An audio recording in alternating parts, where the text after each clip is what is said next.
morning and welcome to Tucker Carlson Tonight. An almost unbelievable amount of news happening today, and we've got the show to match it today, the second of the Brett Kavanaugh hearings on Capitol Hill, with all the details on what happened and who shouted about what in just a minute.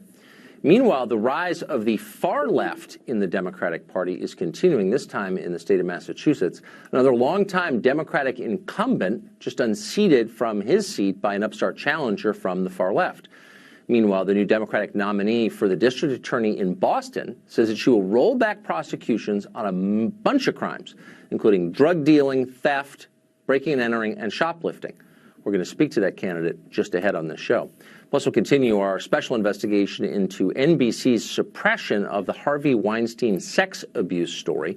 Why did they do that, and who knew? That's just minutes from now.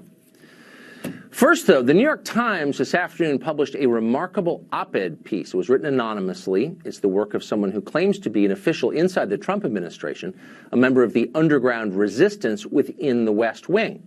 We think we've got a pretty good idea who wrote this piece. We've called the White House for comment on it tonight. But until we confirm the identity, of course, we're not going to accuse anyone in public. We'll keep you posted on that.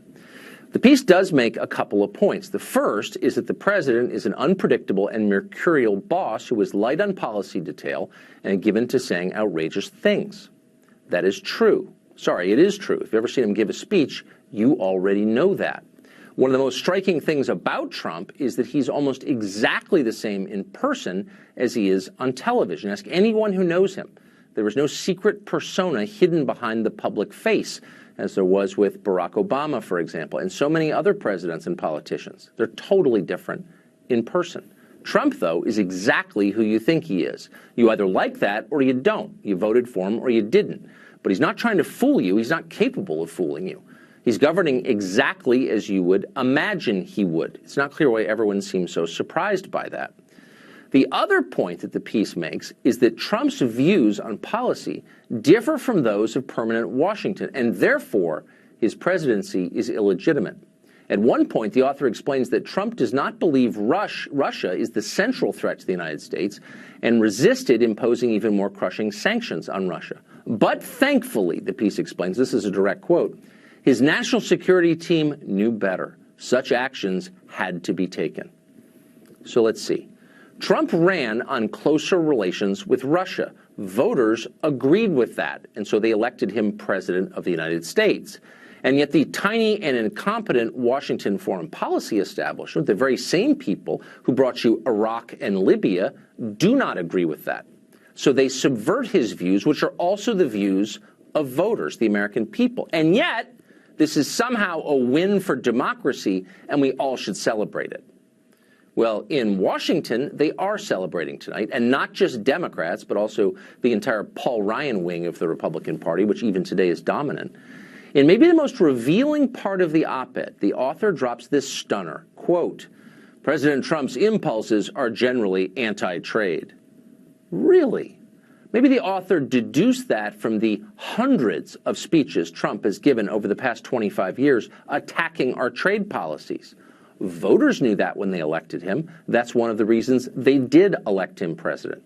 Trump's attempts to do what he promised to do on the campaign are not a travesty. They are a sign the system is working as designed. Politicians are supposed to respond to voters' concerns. That is the basic, maybe the only measure of success of a presidential administration. Did you do what voters sent you there to do? In Washington, that's considered shocking. And that's the real problem with this piece. Not that some unnamed White House official is disloyal to the president. Omarosa and Anthony Scaramucci worked in the West Wing. We've seen that before. The problem is that so many in our political class are disloyal to voters. The very people in charge of administering our democracy don't believe in democracy. They don't even hide it. That's a problem, a big problem. In fact, it's unsustainable over time. Lou Dobbs is a beloved and familiar face to our viewers. Of course, he hosts Lou Dobbs Tonight on Fox Business. He joins us now. So, Lou, the headline here is that Trump was elected on a very And not super specific, but very clear platform. And one of the planks in the platform was, I don't think we need to be enemies with Russia. He said that countless times on the campaign trail. He comes to Washington, and a small group of people who are experts on running the world, the same people who've destroyed the world over the past 20 years, decide that can't stand, we're going to subvert it. Why should we not see that as a threat to democracy? Well, I think we should, and I think the president tonight saying that the anonymous, so-called purported anonymous figure that the Times claimed authored that anonymous op-ed, he's saying very clearly it's a national security issue and that they should turn over the identity of that person to the government. I think he's right about that. This is a national security issue, as you point out. I couldn't agree more with everything that you've said here at the top of the show. This is a president who is not surprising anyone. What's happening is we have got a nation of daffodils. You can argue about the number. Is it 25% of the country are daffodils? Is it 50? But they can't handle truth. This president is not, as the left likes to claim, a obfuscator or a liar. He is talking truth, and he's talking straight to the American people, and these little daffodils can't handle it.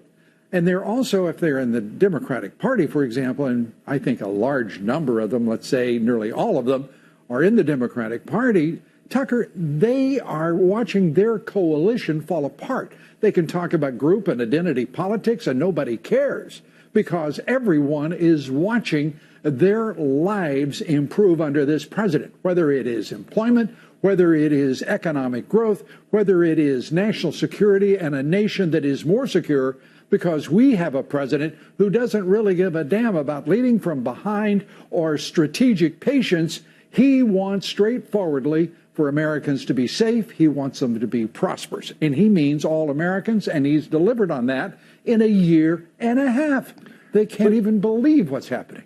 I was so struck, and I agree with what you said, and I agree that the opposition comes primarily from the left, but not exclusively. I was struck by the undertone of this piece. In fact, at one point he says it. Look, Republicans believe in free minds and free markets. They believe the libertarian catechism on economics. Right. And anyone who differs from that needs to be stopped because that's not allowed. So the question really is, do voters have a right to influence the direction of their own country? Maybe voters want to be closer to Russia. Maybe they don't buy free trade as constituted over the last 25 years. Maybe they have a problem with the kind of capitalism that we're practicing. Do they have a right to express those views? Or should they just shut up and be called treasonous for expressing them? I think that without question, the elites that you're describing, who you're describing in the Republican Party, for example, believe exactly that there is no right of expression that should allow the working man and woman and their families, those who aspire to the middle class and the middle class, my gosh, to actually have a voice in policy and in who will lead the country. Yes, they do. And that's what this president is demonstrating. And this president, God bless him. I mean, you can see he's struggling with the idea that the daggum left-wing national media in this country doesn't consider him a great president because he's delivering. He's doing what he's done throughout his entire life. He is building. He is doing. He is achieving. And he is succeeding. And he, for the life of him, can't understand why that isn't of paramount importance rather than his elocution or the elites of the country who think they should be the senior partners in governance. Yeah, not just the senior partners, but the unquestioned boss of the dictator. Lou, thank you very much. It's great to be see with you. you, Tucker. Thank you.